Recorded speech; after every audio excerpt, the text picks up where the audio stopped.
Les écoliers, ils ont mis à la disposition du secteur éducatif des conserves d'une valeur d'1,6 milliard de francs CFA. Retour sur la cérémonie de remise des cahiers de doléances par les travailleurs. La cérémonie a eu lieu hier après-midi donc à la salle des banquets de la présidence de la République. Les doléances ont surtout porté sur la cherté des denrées de première nécessité, les problèmes de l'école, de la santé et l'emploi des jeunes, pour ne citer que cela. Face aux responsables des centrales syndicales, le président Macky Sall a réitéré sa détermination et l'engagement du gouvernement à consolider le bien-être des travailleurs. Radical. Pour la deuxième fois, le président de la République et les responsables des centrales syndicales se sont retrouvés pour échanger sur la cohésion sociale et la recherche de solutions pour promouvoir les conditions de vie des travailleurs. Les difficultés liées à la crise économique ont fait que les doléances ont porté surtout sur la baisse des denrées de première nécessité, la baisse du coût des services tels que l'eau, l'électricité et le téléphone, pour ne citer que cela. Nos pays qui se battent encore pour leur développement économique et social et qui dépendent pour l'essentiel du soutien des pays industrialisés subissent les contre-coups de la crise à l'heure du monde globalisé. Les travailleurs de nos villes et dans nos campagnes continuent de subir inexorablement les difficultés liées à la crise économique et peinent de plus en plus à assurer les 3 repas quotidiens. L'essentiel de nos discussions porte sur des revendications de restitution constituées de droits acquis confisqués ou d'accords signés non respectés. En réalité, la tendance observée dans les relations professionnelles bien avant votre accession à la magistrature suprême du pays n'a pas encore fondamentalement changé. Les relations de travail restent tendues dans beaucoup de secteurs stratégiques. Les cahiers de doléances de l'année dernière restent entiers. La dépénalisation du délit de presse a été évoquée par le secrétaire général du SYNPICS. Nous vous avons suivi dans vos différentes déclarations favorables au code.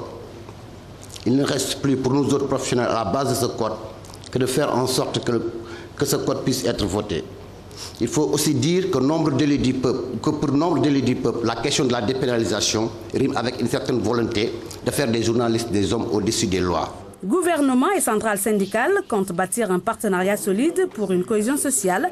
Les syndicalistes ne sont pas venus qu'avec des doléances. Ils ont aussi salué l'ensemble des mesures de protection sociale prises par le gouvernement. Il s'agit de la baisse de la fiscalité, la hausse de 10% de la pension de retraite, la bourse familiale, la couverture maladie universelle. Une belle réussite, dira les responsables des travailleurs. Nous sommes des organisations syndicales autonomes. Nous ne sommes pas, mais cela ne nous soustrait pas de l'obligation, quand il y a des avancées, de les saluer. Monsieur le Président, sur la question de la baisse de la fiscalité sur les salaires, je pense qu'on dit chapeau. Chapeau parce que je pense que c'est une belle réussite. À mon avis, ça concrétise quand même un accord de volonté qui, depuis 2006, était dans le pipeline. Sur la bourse familiale et la couverture maladie universelle, je pense que nous sommes également en phase avec vous, mais la bourse familiale, je pense qu'elle a une expérience, elle a un vécu au niveau du Brésil, qui est passé ce qu'on appelle la Bolsa Progressa à la Bolsa Familia. C'est une distribution de revenus, c'est Lula qui l'avait initié, mais je pense que ça a permis au Brésil de réduire le niveau de pauvreté. Aujourd'hui, la question, c'est un peu le répertoire des personnes éligibles. Et ces questions-là, de mon point de vue, pouvaient intéresser les organisations des travailleurs, les organisations syndicales des travailleurs. Excellences, Monsieur le Président de la République, je voudrais solennellement, au nom de la Confédération nationale des travailleurs du Sénégal, vous féliciter pour avoir fait appliquer la baisse de la fiscalité sur les salaires conformément à votre engagement lors de la cérémonie de dépôt des cahiers de revendication de 2012. Je voudrais vous féliciter et vous encourager à poursuivre votre programme dans la lutte contre les inégalités sociales et pour la réduction de la pauvreté par l'introduction de bourses de soutien aux familles démunies et la mise en œuvre de politiques d'habitat social. Enfin, Excellences, je voudrais réaffirmer notre engagement dans la recherche de solutions pour l'instauration dans notre pays d'un socle minimum de protection sociale. La traque des biens mal acquis initiée par le gouvernement a été bien accueillie par les syndicalistes qui disent soutenir l'État dans cette démarche. Nous suivons avec beaucoup d'intérêt les initiatives prises par le gouvernement pour que des biens publics dont la nation a été spoliée soient restitués et les auteurs de tels forfaits sanctionnés afin que de telles pratiques disparaissent de la sphère publique. Nous soutenons sans réserve une telle démarche et souhaitons qu'elle se poursuive sans tambour ni trompette, sans faiblesse coupable ni acharnement inutile, dans le respect strict de l'indépendance de la justice. Le chef de l'État qui recevait les centrales syndicales a dit toute sa détermination et son engagement à consolider le bien-être des travailleurs. Le président Macky Sall met en avant la cohésion sociale. Nous devons ainsi être exigeants sur nous-mêmes. Je dis bien exigeants sur nous-mêmes. Pour plus et mieux servir le travailleur, le citoyen, la République et la nation, dont la stabilité et le bonheur sont mes préoccupations fondamentales. Je ne peux alors manquer de souligner que cette exigence de servir une nation solidaire et prospère appelle aussi la culture de la discipline nationale, davantage de sacrifices, une meilleure complémentarité d'objectifs dont le seul but, j'allais dire le but ultime, demeure la consolidation consensuelle d'une paix sociale durable. Messieurs les secrétaires généraux, parce que notre monde est un univers de compétition impitoyable, ne donnant aucune chance à ceux qui perdent de vue l'essentiel, nous devons ensemble, État, syndicats, patrons, travailleurs, société civile et population, réaliser que nous sommes à un tournant décisif du développement de notre pays et de la vie de la nation. Sur la grande question de l'énergie, le gouvernement a eu en 2012 à injecter 222 milliards de francs CFA à la Sénélec et à la SAR. Le président Macky Sall a annoncé la restructuration de ces sociétés, une restructuration qui va se faire avec les travailleurs. 222 milliards, c'est 2 fois ce que nous mettons dans la santé publique pour tous les Sénégalais. C'est presque 2 fois l'agriculture qui nourrit le pays. Ce n'est pas possible. Et pendant ce temps, nous disons même, nous sommes prêts, mais il faut restructurer. Il faut aussi que l'entreprise fasse des efforts. Mais l'entreprise ne peut pas continuer à évoluer comme elle évoluait dans le passé. Elle vit de perfusion et elle ne veut pas se remettre en cause. Ce n'est pas possible. Nous ne disons pas qu'il faut supprimer les emplois, au contraire. Mais on ne peut pas avoir des méthodes de travail, des façons qui sont aux antipodes de la performance et dire que non, c'est des avantages acquis. On ne touche pas à nos avantages, sinon c'est la guerre. Ce n'est pas responsable. Quand on met autant de ressources, on doit regarder ce qui se passe dans la maison. Et on va le regarder. Il faut qu'on regarde la gestion dans le détail. Voilà. Et tout ce qui sera contraire à une évolution sera supprimé.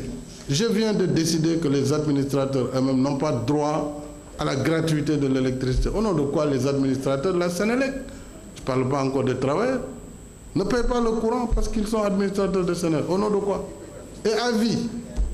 Et les travailleurs, c'est pareil. Non, attendez, ils payent un tarif insignifiant.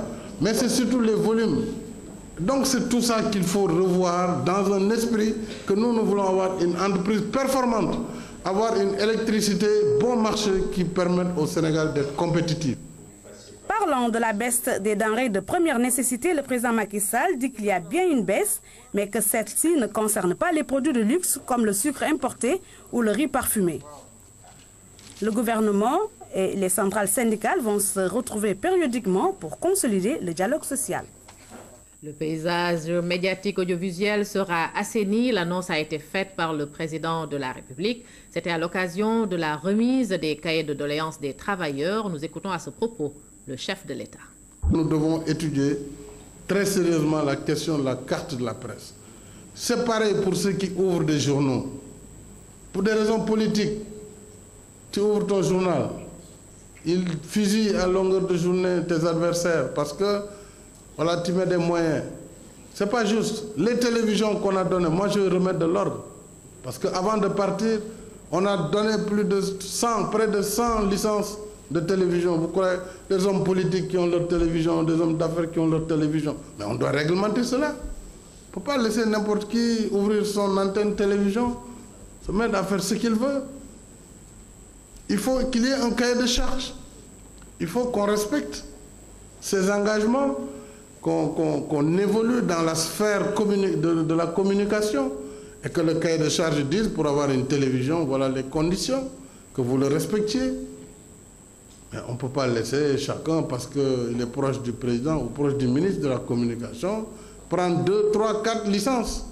Et demain même, on voudrait donner qu'il y aurait des difficultés parce que toutes les plages possibles de fréquence ont été déjà données.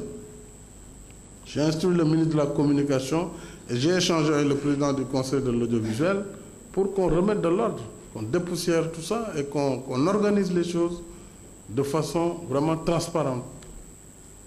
Autre annonce du chef de l'État, le recrutement des ex-agents du Sénat dans la fonction publique. Écoutons Macky Sall. Je dois dire pour les anciens travailleurs du Sénat qu'ils seront repris dans le cadre de l'actuel recrutement à la fonction publique. Tant il faut qu'on les prenne, ce quota, qu'on le sécurise, parce qu'ils n'ont pas demandé à être licenciés. On a supprimé le Sénat, donc on ne peut pas supprimer les emplois comme ça. Donc vraiment, j'ai déjà dit au ministre des Finances, où je lui confirme ainsi qu'au ministre du Travail, il faut les recruter en priorité dans le quota actuel de 2013. Comme ça, c'est un problème de moins. Maintenant, quand je l'ai fait, j'ai reçu des travailleurs de l'époque du Sénat du président Abdou Diouf. J'ai dit, écoutez, moi je m'engage sur ce que j'ai fait. Je ne peux pas rétablir aussi les choses depuis 1960. Donc, mais Sénat, travailleurs recrutés. Surtout que les autres, peut-être, ils ne sont pas loin de la retraite maintenant, parce que ça date de 98. Mais cela, il faut les recruter, monsieur le ministre, dans le quota en cours. Nous quittons le palais de la République pour la place Soweto. L'Union européenne appuie l'Assemblée nationale du Sénégal pour l'amélioration de la qualité du travail des parlementaires. Un important projet de 550 millions de francs CFA est mis en place pour permettre aux députés de mieux légiférer, voter le budget et contrôler l'action gouvernementale. Il a été présenté au président de l'Assemblée nationale ce matin, Cheikh Bamba Gueye. Avec cette 12e législature, l'Assemblée nationale entame une nouvelle ère de gouvernance axée sur la modernisation de l'outil de travail des parlementaires. Avec l'appui de l'Union européenne, les députés verront leur capacité de travail renforcée. Le vote des lois, le vote du budget, bref, la mission de représentation nationale sera améliorée techniquement. C'est ce qu'englobe le projet de l'Union européenne qui a été présenté au président de l'Assemblée nationale. C'est un projet de 550 millions de francs CFA qui vise sur une durée de 18 mois à appuyer la modernisation de l'Assemblée nationale pour qu'elle puisse être dans une meilleure position pour exercer ses fonctions principales, qui sont ses fonctions à la fois de légiférer, ses fonctions de contrôle de l'action gouvernementale et ses fonctions de représentation et donc de contact avec les citoyens. Cet apport de l'Union européenne est salué par le président de l'Assemblée nationale, Moustapha Niasse, qui dira qu'il a été amorcé par son prédécesseur, Macky Sall, aujourd'hui président de la République. D'ailleurs, la vulgarisation du travail des parlementaires est prise en charge avec la création d'une télévision parlementaire qui est à l'étude. Et ça passe en effet par une étude de faisabilité sur la mise en place d'une télévision parlementaire.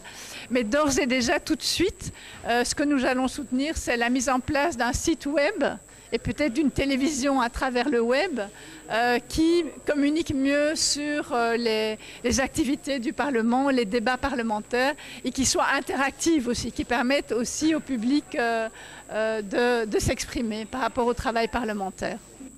La réalisation de cet ambitieux projet est donc destinée à promouvoir le renforcement de la démocratie avec des institutions fortes, crédibles, jouant pleinement leur rôle. Cher Bamba Gueye, l'association Servir le Sénégal bien servi cet après-midi Elle a reçu une série de dons de la Chine, de l'Inde et de l'association Al-Ouda du Sénégal. Ce sont du matériel pour handicapés et des machines à coudre donc d'une valeur de 12 500 000 francs CFA, de même que 3 ambulances médicalisées, un don important qui va servir à aider les handicapés et les femmes des milieux les plus reculés du Sénégal. Une cérémonie a été organisée à l'occasion dans les jardins du palais Ramatadem. Un après-midi particulier pour la fondation Servir le Sénégal de la première dame Marième Sall. Elle a reçu un important lot de généreux donateurs qui souhaitent participer au mieux-être des populations. Ainsi, un don d'une valeur de près de 12 500 000 francs CFA a été donné sous forme de matériel par la République populaire de Chine. La coopération chinoise, ce sont aussi une aide et une solidarité de proximité qui s'adresse directement aux populations de ce pays et surtout aux couches sociales, aux groupes les plus vulnérables, les plus défavorisés de ce pays. La Fondation Servir le Sénégal va également pouvoir mieux venir en aide aux femmes enceintes et aux malades grâce à l'acquisition de 3 nouvelles ambulances. Servir le Sénégal me fait penser de plus en plus au propos du sage Tagore, qui répétait souvent ces phrases. Je le cite. « Je dormais et je rêvais que la vie n'était que joie. Je m'éveillais et je vis que la vie était service. Je servis et je compris que le service était joie. » Ces propos m'ont toujours frappé et aujourd'hui, face à la Fondation Servir le Sénégal, je me dis quelque part, il fallait y penser. What I see is that between Africa and India, l'Afrique et l'Inde en fait ont beaucoup de choses en commun en fait. Nous sommes aussi dans une phase de développement, nous avons pratiquement les mêmes difficultés également que l'Afrique. Lorsque son Excellence, Monsieur l'ambassadeur du Sénégal, Amadou Moustapha Diouf, l'ambassadeur du Sénégal en Inde, nous a parlé des besoins au Sénégal et de la Fondation, nous n'avons pas hésité à apporter notre contribution.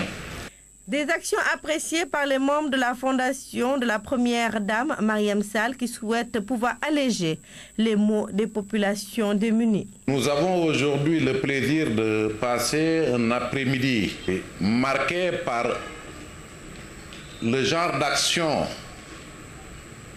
sur lequel l'idée même de créer cette fondation avait misé. Un après-midi de solidarité.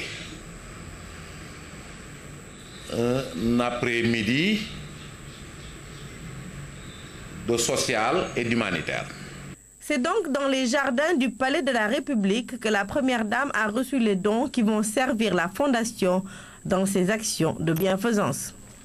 Autre aspect de l'actualité nationale, la découverte d'un réseau de trafic international de câbles en cuivre destiné à l'exportation vers l'Europe. 2 individus arrêtés par la gendarmerie de la section, les gendarmes donc de la section de recherche, une saisine de près de 5 tonnes de câbles appartenant à la Sonatel et à la Sénélec. Les 2 entreprises dénoncent ce trafic qui porte préjudice aux populations et à l'État du Sénégal. Philomène Constance Diagne. C'est mardi vers 16h que ce réseau a été démantelé après une plainte portée contre X par les autorités de la Sonatel pour vol de câbles en cuivre. 2 Sénégalais ont été arrêtés. Ils s'apprêtaient à vendre des câbles en cuivre découpés des réseaux de la Sonatel et de la Sénélec. Nous avons mis en place un dispositif de surveillance de certaines zones ciblées. Ceci nous a permis d'appréhender 2 individus et de découvrir une quantité très importante de cuivre appartenant à la Sonatel, mais aussi à la Sénélec.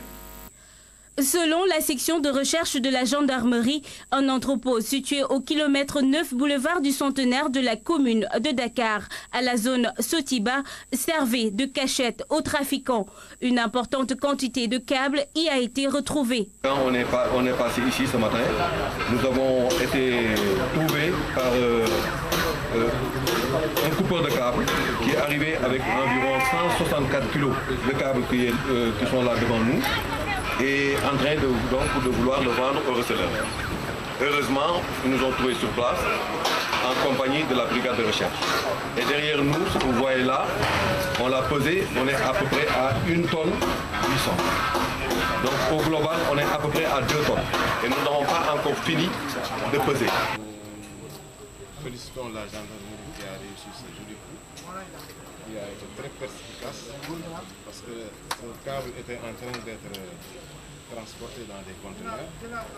Et imaginez qu'une fois que le conteneur est fermé, on n'aurait plus accès à ces câbles. Les autorités des entreprises victimes en appellent à la vigilance de tous. Ceci donc pour attirer l'attention franchement des populations, pour les informer que quand on voit un individu, quelqu'un de louche, en train de couper un câble ou bien en train de monter sur nos poteaux, de venir vraiment s'informer ou bien au moins de noter son numéro de véhicule ou bien, si on connaît un numéro de Sonatel, nous alerter. Les investigations se poursuivent en vue d'identifier toute personne impliquée. Par ailleurs, l'enquête révèle que depuis le 1er février jusqu'au 5 avril de l'année en cours, ces malfaiteurs ont réussi à exporter 5 conteneurs, soit près de 105 tonnes de cuivre en Europe. Philomène Constance Diagne, gestion de la chaîne de froid dans le secteur de la pêche. Le ministre Pape Diouf, en tournée dans la région de Tambacounda, a demandé aux autorités des collectivités locales d'accélérer l'ouverture des complexes frigorifiques installés sur le territoire national. Vieille doléance des pêcheurs, le démarrage des activités de ces infrastructures est freiné par le non-acheminement de l'eau et de l'électricité. Amadou Aramtia. La conservation des produits halieutiques est un souci majeur pour les pêcheurs et fait perdre à la pêche d'importantes ressources. Face aux déficiences des techniques de conditionnement et de manipulation, l'État a initié, en partenariat avec le gouvernement indien, l'implantation de complexes et de camions frigorifiques. Ici, on est à Koussanar, c'est un complexe de 20 tonnes. Dans le complexe, il y a 3 chambres froides.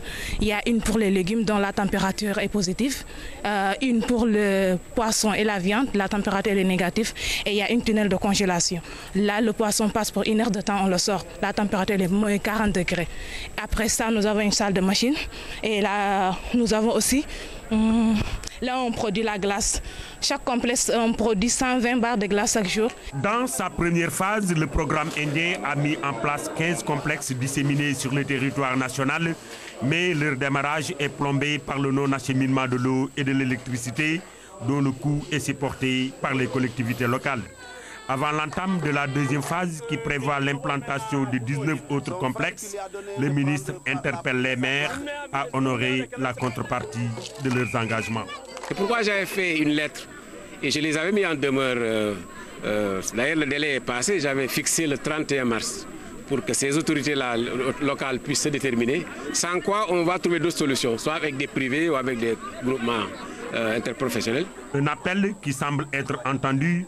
Déjà, dans certaines localités, les autorités prennent les solutions pratiques. On nous a demandé de mettre de l'eau, on l'a mis. Il fallait mettre l'électricité, il nous reste juste le compteur à monter. Et le coût nous a coûté plus de 3 millions entre le transport et l'installation. Pour garantir la qualité et éviter les nombreuses déperditions au cours du transport, la chaîne de froid joue un rôle essentiel dans le circuit de distribution. Dispositif nécessaire dans la commercialisation, chaque partie doit jouer son rôle dans la gestion de ces infrastructures avant qu'elles ne meurent sans démarrer. Faisons à présent un tour dans la banlieue dakaroise, à Keur-Massar, Ndiakhirat, Bayar, entre autres. Dans ces zones périphériques, les travaux de construction et de réhabilitation des routes avancent à grands pas. Le ministre Thierno Alassane Sall a jugé l'impact des travaux très positif, mais se désole tout de même de la construction de maisons sur les voies d'évacuation des eaux de pluie à Basso.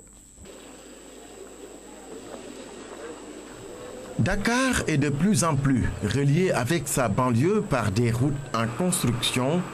Les travaux de terrassement suivis de la couche de base en latérite ciment et le revêtement se poursuivent un peu partout.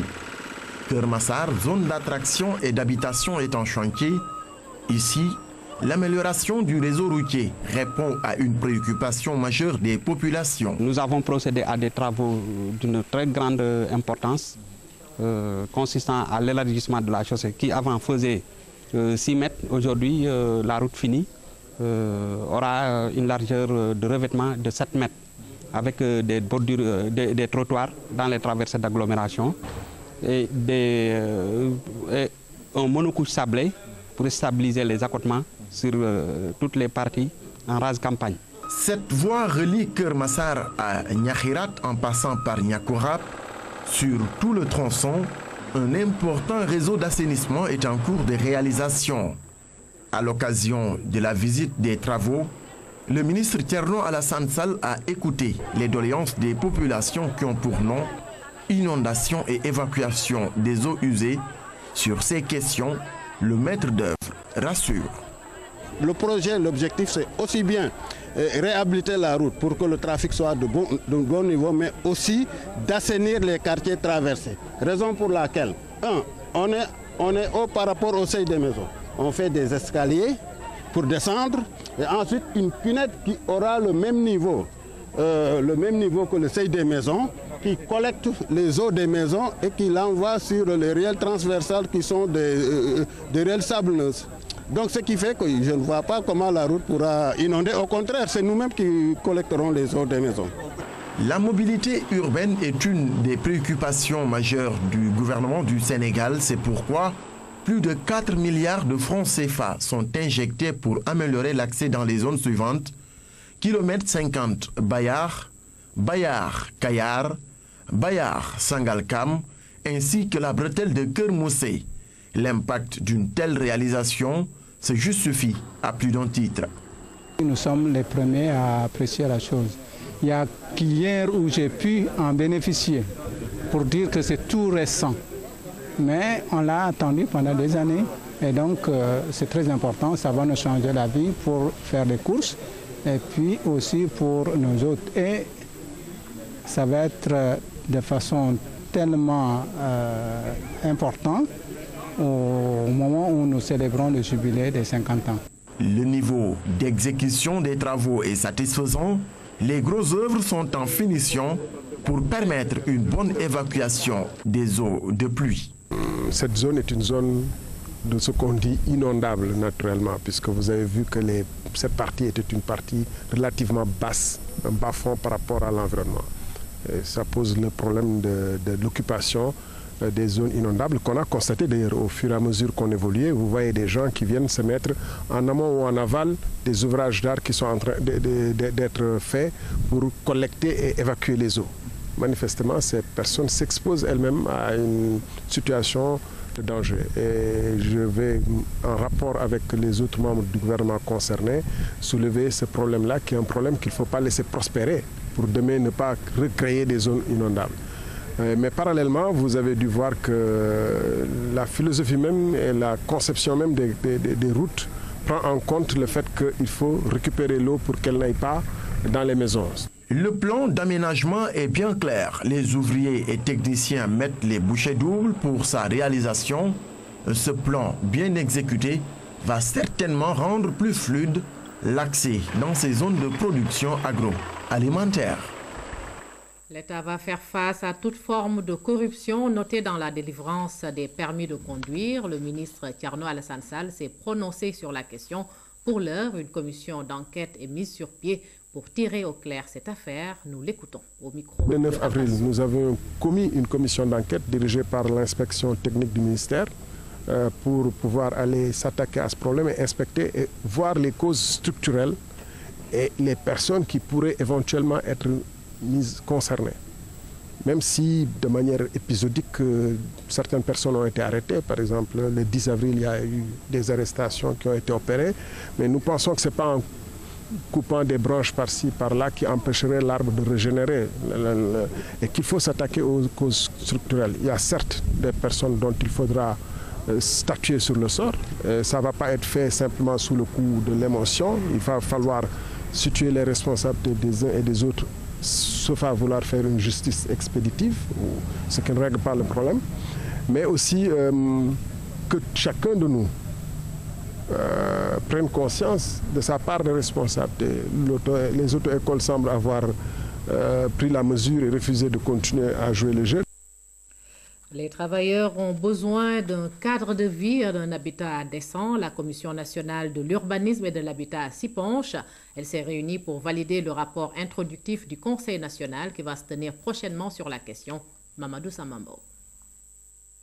L'urbanisation irréversible des populations et la saturation des centres urbains au Sénégal ont eu pour conséquence la dégradation du cadre de vie et un mal-vivre de nos villes. Après 4 décennies de mutisme total, la Commission de l'urbanisme et de l'habitat ressurgit pour donner son avis sur cette transformation dramatique de nos établissements humains. Au Sénégal, 42,5% de la population vit dans les villes actuellement. Ils seront 50% en 2025. Sans eau potable ni assainissement adéquat, ces populations révèlent une tendance lourde de l'urbanisation de la pauvreté et de son corollaire, la remise en cause des efforts faits dans les domaines de la santé et de la sécurité. La réflexion a été menée depuis la base avec l'implication des collectivités locales. Une démarche qui a pour objectif de corriger l'émiettement des forces et la multiplicité des centres de décision pour plus de cohérence dans les interventions en la matière. Pour le ministère, il est impératif de repositionner l'urbanisme et l'habitat dans les politiques publiques. Le sous-équipement des services du département, la faiblesse des fonds alloués au secteur, le déficit en ressources humaines ont constitué un handicap sérieux pour l'atteinte des objectifs du secteur, si tant est que ces objectifs aient été fixés, aient été identifiés. Ça ne me semble pas avoir toujours été le cas. De même, l'absence de coordination des différentes interventions sur le champ urbain a également joué un grand rôle dans la désorganisation du système.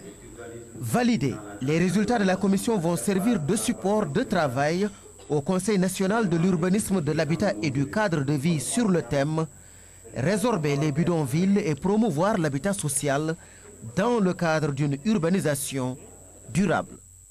La responsabilité sociale des entreprises, un concept qui se développe au Sénégal. C'est pourquoi l'ONG Indalid et ses partenaires ont organisé une journée de sensibilisation autour de la question avec les acteurs de la décentralisation. Aïssatou François Sec. Pour une transformation durable de nos territoires, l'Agence de développement local compte s'appuyer sur les élus locaux pour relever les défis de la décentralisation. Pour ce faire, elle mise sur les entreprises par la démarche de responsabilité sociétale. C'est la prise en compte des préoccupations sur le plan environnemental et social de manière volontaire par les sociétés. À partir de cette initiative, nous avons pensé qu'on pouvait descendre au niveau des territoires. Nous avons besoin de nouveaux leaderships, donc former, sensibiliser les acteurs locaux pour une autre vision de développement. Il s'agira pour le secteur privé de prendre en compte les préoccupations des populations. Plus qu'une nécessité, la responsabilité sociétale est une exigence que les élus locaux ont à cœur de promouvoir. Nous avons l'intention et l'obligation même d'accompagner cette importante politique. Nous avons toujours déploré la place du citoyen dans le dispositif. Aujourd'hui, nous voulons replacer le citoyen, replacer tous les acteurs, le secteur privé, les ONG au cœur du dispositif. Et je pense que cela sera de nature à apaiser le climat social, faire que l'ensemble des acteurs participent à notre politique de décentralisation. C'est un gage de succès.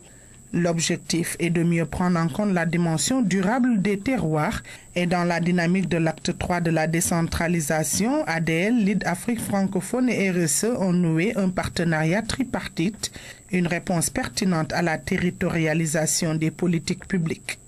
Il va falloir que la dimension environnementale et durable soit une dynamique qui soit bien intégrée dans les mentalités. Et je voudrais aussi remercier nos partenaires et demander aux acteurs locaux de s'approprier la démarche. Si les résultats s'avèrent concluants, certainement l'État ira vers d'autres régions. À terme, un plan de développement local sera élaboré dans chaque région. Des ateliers se tiendront dans 2 zones tests, Ziguinchor et Saint-Louis.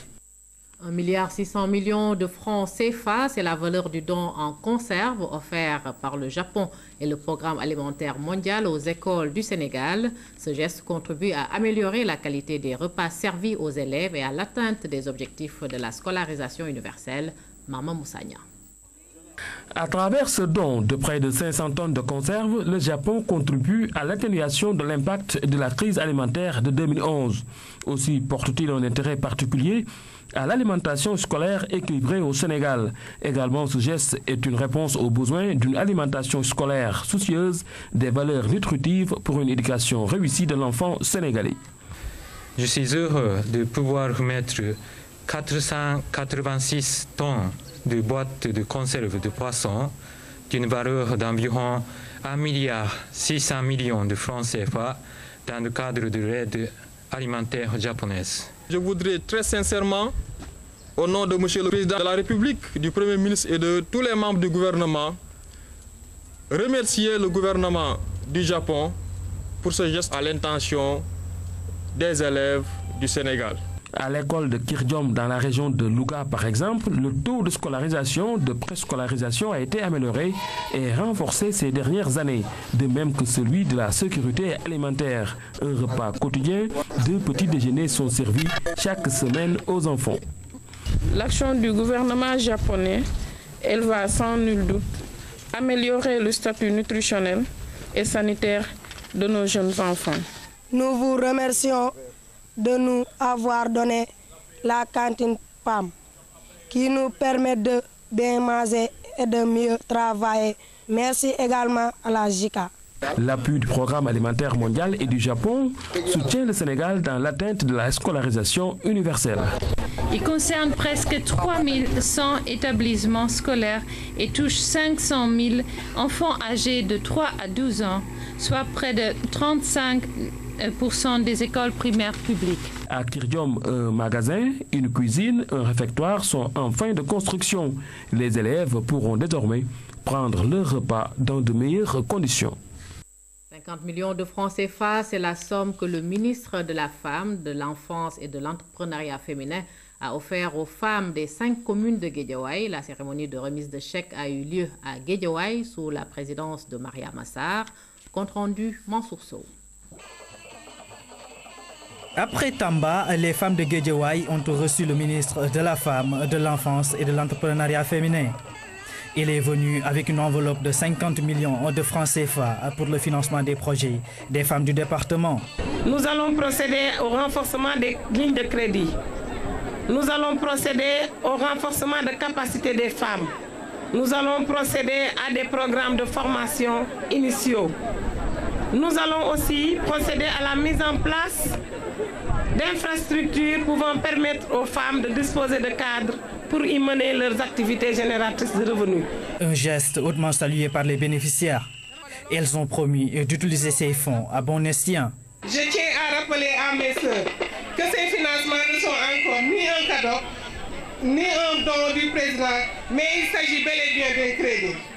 Donc je vous exhorte, mes chères sœurs, à respecter vos engagements. Sachez que l'argent que vous avez mis à notre disposition sera mis dans de bonnes conditions. Nous saurons faire de gros projets. Nous ne vous décevrons pas, Inch'Allah. Au cours de cette cérémonie, le maire de Sam Notaire s'est engagé à soutenir le ministre de la Femme. Je m'engage solennellement derrière le ministre Mariama Sarr. D'ailleurs, je demande à toutes les femmes de Guédiawaye de s'unir derrière elle pour le développement du Sénégal. Par ce geste, Mariama Sarr contribue de manière efficiente au renforcement de l'effort d'autonomisation de la femme. Ceci est conformément au vœu du président Macky Sall. Célébration de la journée panafricaine de la Poste ce 30 avril à Dakar. Le secteur postal sénégalais a organisé une conférence autour du thème « Croissance des revenus postaux à l'ère de la numérisation » sous la direction de l'ARTP. La cérémonie a été présidée par le ministre de la Communication, des Télécommunications et de l'Économie numérique, Cheikh Bamba Dièye. Compte rendu Adam Ndione. L'avenir des services de la Poste en matière de performance se jouera dans sa capacité à bien s'adapter aux mouvements globaux de la numérisation. Il a été constaté une baisse drastique des volumes mondiaux du courrier traditionnel. Pour l'agence chargée de la régulation, il faut créer les mécanismes vitaux pour redynamiser le secteur.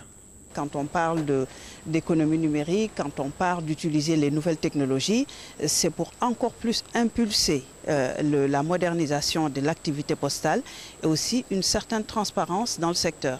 Donc, comme vous le savez, le secteur a beaucoup évolué, d'autres acteurs sont venus, la Poste, même maison mère, s'est beaucoup modernisée, mais il reste encore à générer plus de revenus, à faire générer plus de revenus dans le secteur. Pour l'autorité de tutelle, le secteur du numérique occupe une place clé dans le dispositif de promotion des activités gouvernementales.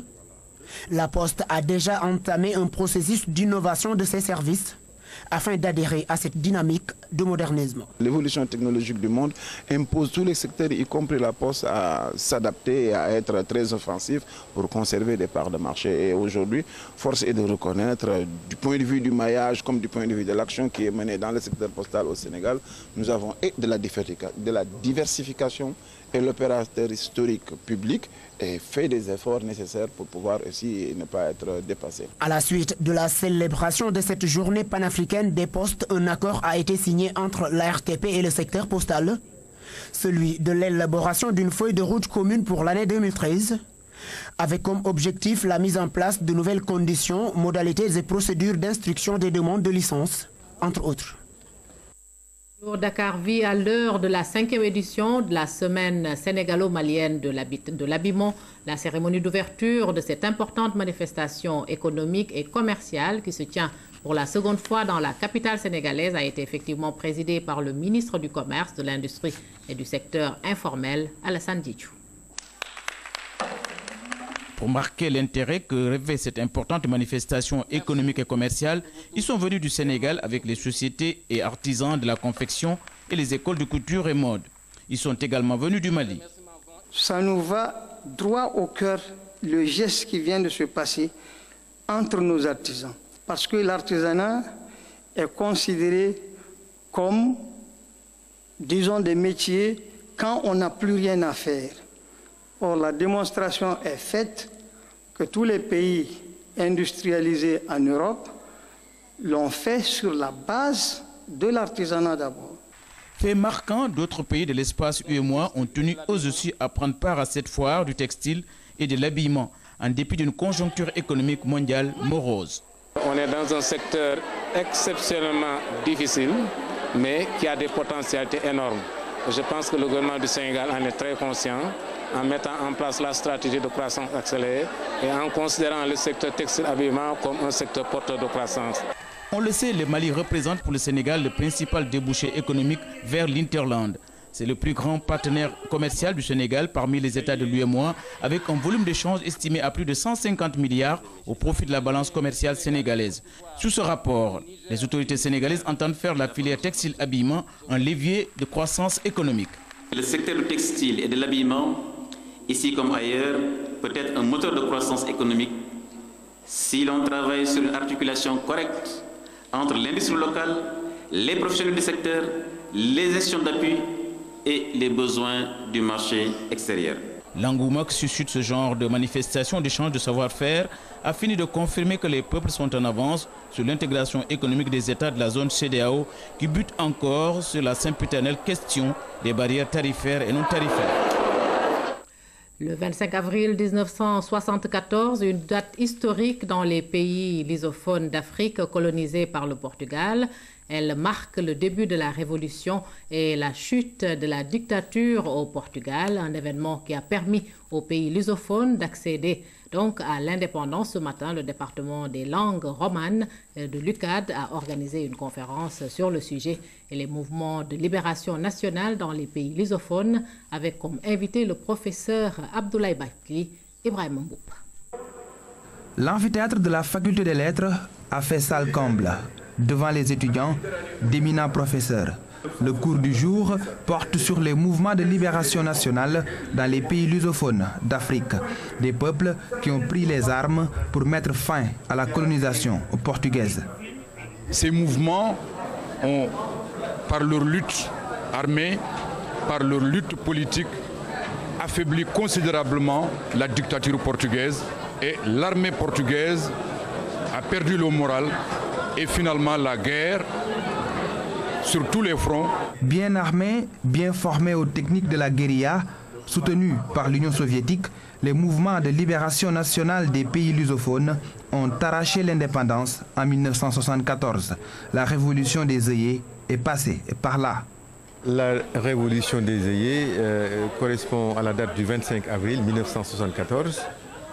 Et à cette date, la dictature a pris fin au Portugal. C'est rare dans l'histoire que des militaires en fait fassent une révolution sans la violence, mais cette fois-ci, elle s'est déroulée en fait pacifiquement. Et les œillets, les fleurs, disons, symbolisent justement ce mouvement pacifique. La révolution des œillets a été aussi bénéfique pour le Portugal. Elle a permis au pays d'entrer dans une nouvelle ère. La révolution des œillets, pour nous et notamment pour ma génération, elle symbolise la démocratie, la liberté, la possibilité des Portugais de s'épanouir dans une vie démocratique, normale et prospère. Pour les étudiants, cette conférence a été une occasion pour comprendre davantage l'histoire des luttes de libération en Afrique. Nous avons appris l'effort de ces mouvements qui ont été consentis pour libérer les anciennes colonies. L'objectif du département des langues romanes de l'UCAD semble atteint. Les étudiants ont beaucoup appris et sans doute leur culture générale s'en trouvera enrichie. Soutenir les actions du chef de l'État dans la mise en œuvre du programme Yoonu Yokkute, c'est l'objectif du mouvement Horizon 2020. Le lancement de ces activités a eu lieu au CICES. Des centaines de militants et de responsables de l'APR, dont le président Macky Sall, y ont pris part. Moussa Mané. Il était la personnalité la plus attendue par les militants de l'Alliance pour la République au lancement du mouvement Horizon 2020 à Yokkute. Macky Sall a répondu à leurs attentes en marquant de sa présence à la mise sur orbite du mouvement initié par Moustapha Cissé Lo, responsable de l'APR à Touba. D'emblée, il est revenu à Diène Farba Sarr de présenter la communication du jour sur les fondements de l'engagement politique. Un engagement qui épouse des formes variées et diverses, s'articulant autour de 3 axes. Un militantisme actif, marqué par une adhésion à un mouvement politique. Une production intellectuelle devant guider la réflexion des citoyens. Une participation active à la défense des valeurs et des principes de la République. L'exercice de l'activité politique, sous quelque forme que ça soit, doit reposer sur au moins 2 piliers fondamentaux. Des institutions fortes. L'éthique des acteurs politiques. Pour finir, le conférencier affirme que le Yoonu Yokkute vient en réponse aux nombreux plans initiés et qui ont fait échec. D'ailleurs, le mouvement Horizon 2020 à Yokkute trouve son fondement dans le programme Yoonu Yokkute. Il est composé de citoyens, de militants mus par le désir de soutenir les actions du chef de l'État afin de donner corps à sa vision pour le Sénégal. Il se veut une force innovante devant accompagner le président Macky Sall dans sa quête inlassable du bonheur de ses compatriotes. Dans ce cadre, il constitue un creuset de réflexion et d'action au service du Sénégal tout entier. Pour cela, notre mouvement prône une participation responsable, active et patriotique. Des cellules seront installées partout où le besoin se fait sentir afin de vulgariser davantage le programme Yoonu Yokkute. Le président de la République, qui s'est réjoui de la forte mobilisation des militants du parti, a salué l'engagement de Moustapha Cissé Lo dans son combat politique. Selon Macky Sall, le Yoonu Yokkute est un programme pour mettre le Sénégal sur le chemin de l'émergence. Pour lui, la politique ne doit pas se résumer aux discours, fêtes et autres réjouissances. Elle doit être un combat de tous les jours pour l'épanouissement économique et social des citoyens. Et c'est en cela qu'il salue la naissance de ce mouvement. Toutefois, le président est resté ferme sur le mandat de 5 ans qu'il a décidé de faire. Pour lui, sa réélection doit émaner des citoyens qui, au bout de ces 5 années, doivent évaluer son passage à la tête de la magistrature suprême. Des artistes comme Fatou Laobé et Doudou Ndiaye Mbengue ont aussi joué leur partition pour la réussite de cette grande mobilisation. Parlons à présent sport, lutte sénégalaise. Le duel des invaincus a livré son verdict hier. Malick Niang de l'écurie Yoff a arrêté net l'ascension de Sathiès de l'école de lutte Double S. Malick Niang signe ainsi sa 10e victoire dans l'arène. Ibrahima Ndong. Malick Niang sur un nuage. Le colosse de l'écurie Yoff vole à la puissance 10. L'ex-pensionnaire de l'écurie Dakar dicte sa loi à sa caisse. Dans un stade bondé de monde, le public a droit à une affiche de haute facture, 2 jeunes loups au palmarès identique, 9 victoires en autant de sorties pour chacun. Ce 1er mai sera une date symbolique dans les arènes de la lutte sénégalaise. Même pas de round d'observation, la confiance du fils de Double Less est perceptible dans son comportement. Une attaque mal négociée, Malick Niang bloque son adversaire, enchaîne avec des coups de poing. Le plaquage est parfait. Avec cette victoire, Malick Niang reste toujours invaincu et porte son compteur à 10. Désormais, il est dans l'antichambre des VIP de la lutte sénégalaise.